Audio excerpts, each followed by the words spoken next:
بسم اللہ الرحمن الرحیم۔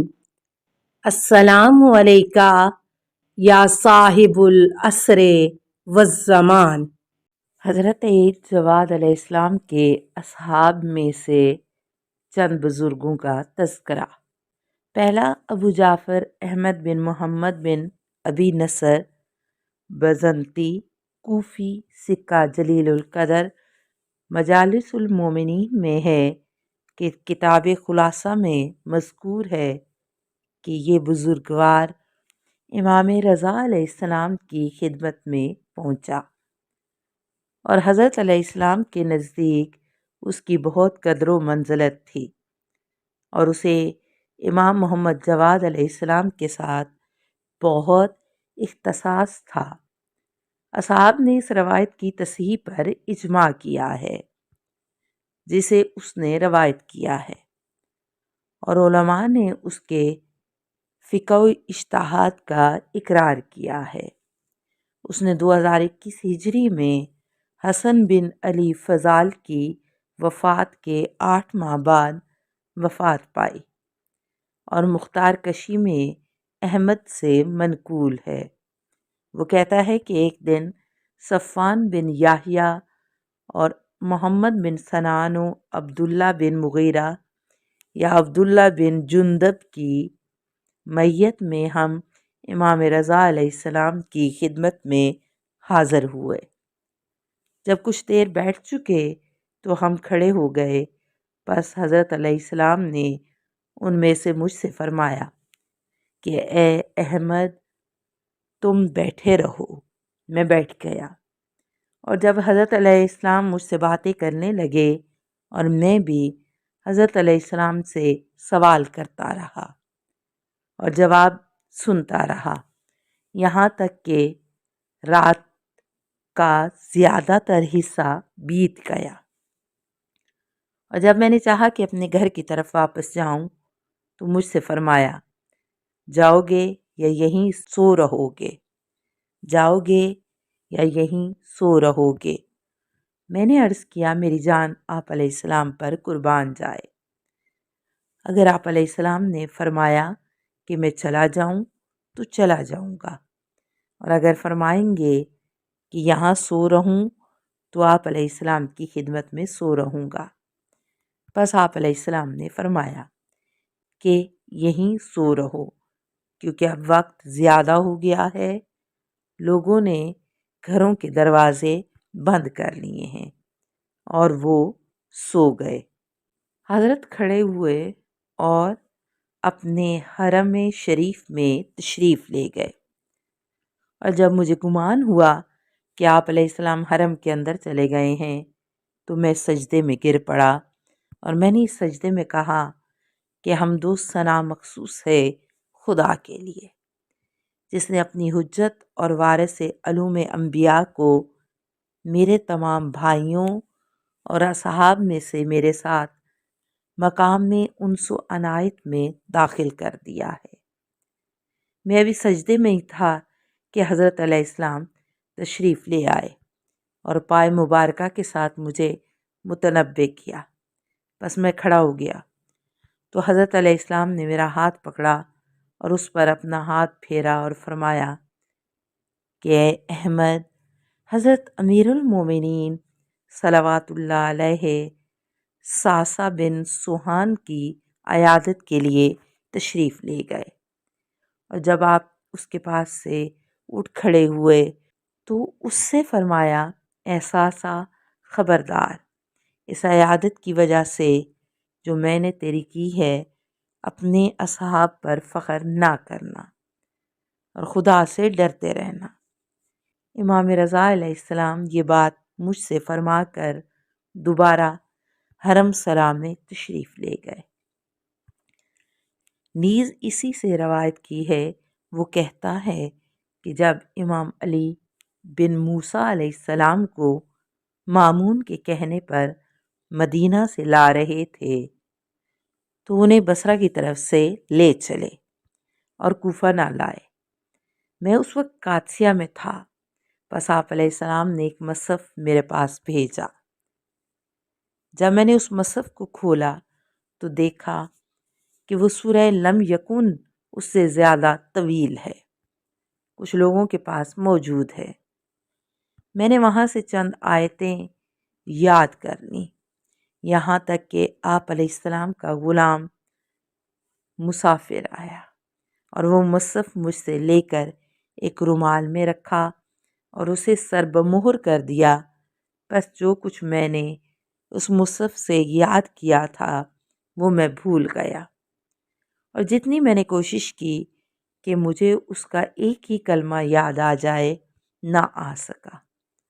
ظاہراً اس روایت کے آخری جملہ اصول مذہب کے خلاف ہیں، کیونکہ قرآن مجید کی ترتیب سورہ آیات کے اختلاف کو تو کسی حد تک تو مانا جا سکتا ہے، لیکن یہ صحیح نہیں معلوم ہوتا کہ اس کی آیات خورد برد ہو گئی ہوں۔ مترجم۔ دوسرا، ابو محمد فضل بن شاذان بن خلیل ازوی نیشا پوری، سکہ جلیل القدر فقہاء و متکلمین شیعہ میں سے شیخ طائفہ، جو بہت عظیم الشان اور توصیف و بیان سے زیادہ جلیل ہے۔ حضرت جواد علیہ السلام سے روایت حدیث کی ہے اور کہتے ہیں کہ حضرت امام رضا علیہ السلام سے بھی روایت کی ہے کہ اس کا باپ یونس کے اصحاب میں سے ہے، اور فضل نے 180 کتابیں تصنیف کی ہیں، اس کی مدح میں بیان کی ہے۔ ایک ایسی خبر بھی نقل کی ہے جو ان روایات کے منافی ہے۔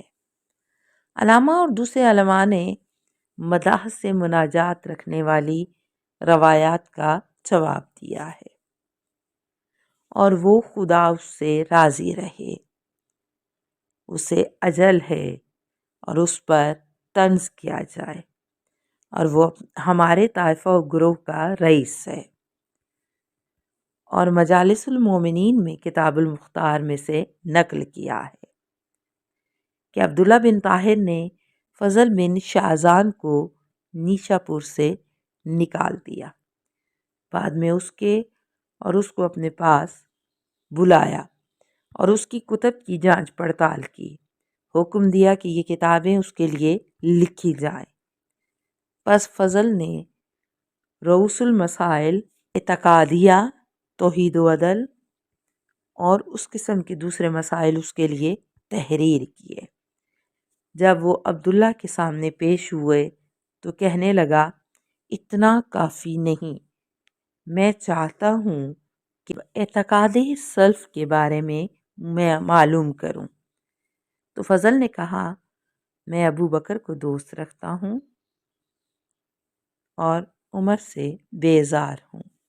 عبداللہ نے کہا کہ کس لیے بیزار ہے؟ کہنے لگا، اس وجہ سے کہ اس نے عباس کو شورا سے خارج کر دیا تھا۔ اس جواب کی القاء کرنے کی وجہ سے، جو کہ عباسیوں کے لیے خوش کرنے والا تھا، اس قطع غلیظ سے چھٹکارا پایا۔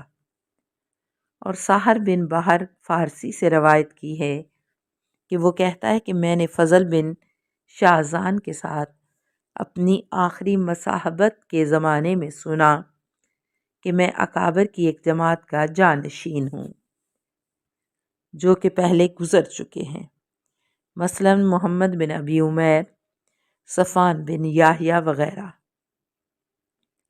اور میں 50 سال ان کی خدمت میں رہا ہوں، ان سے استفادہ کیا ہے۔ اور ہشام بن حکم جب فوت ہوا تو یونس بن عبداللہ مخالفین کی رو کے سلسلے میں اس کا جانشین تھا، اور جب یونس کی وفات ہوئی تو مخالفین کی رو میں سکاک اس کا قائم مقام تھا، اور وہ بھی درمیان سے چلا گیا۔ اب میں ان سب کا خلیفہ و جانشین ہوں۔ مؤلف کہتا ہے کہ سکاک ابو جعفر محمد بن خلیل بغدادی ہے، جو کہ متکلمین اور اصحاب ہشام اور اس کے شاگردوں میں سے ہے۔ امامت میں کتاب تحریر کی ہے۔ خلاصہ یہ کہ فضل بن شاہزان کی جلالت شان اس سے زیادہ ہے کہ جو بیان میں آ سکے۔ اس کی وفات امام حسن عسکری علیہ السلام کے زمانے میں ہوئی اور اس کی قبر پرانے نیشاپور میں ہے، جو کہ موجودہ نیشاپور سے باہر تقریباً 1 فرسخ کے فاصلے پر بکاؤ بارگاہ صحن کے ساتھ زیارت گاہ اور مشہور ہے کہ اس کی قبر وہاں پر موجود ہے، جس کے اوپر لکھا ہوا ہے، یعنی امام حسن عسکری نے اس پر ترحم کیا، پس 3 مرتبہ فرمایا خدا فضل پر رحم کرے، اور نیز حضرت علیہ السلام نے فرمایا میں فضل کی وجہ سے اہل خراسان پر رشک کرتا ہوں۔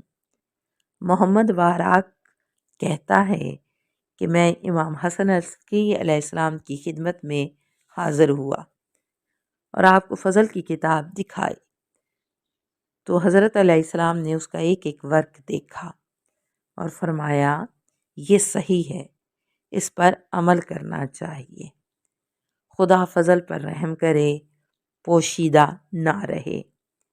اور امام رضا علیہ السلام کے اصحاب کے تذکرہ میں حسن بن علی بن فضال کے حالات میں کچھ حالات فضل بن شاہزان کے بیان ہو چکے ہیں۔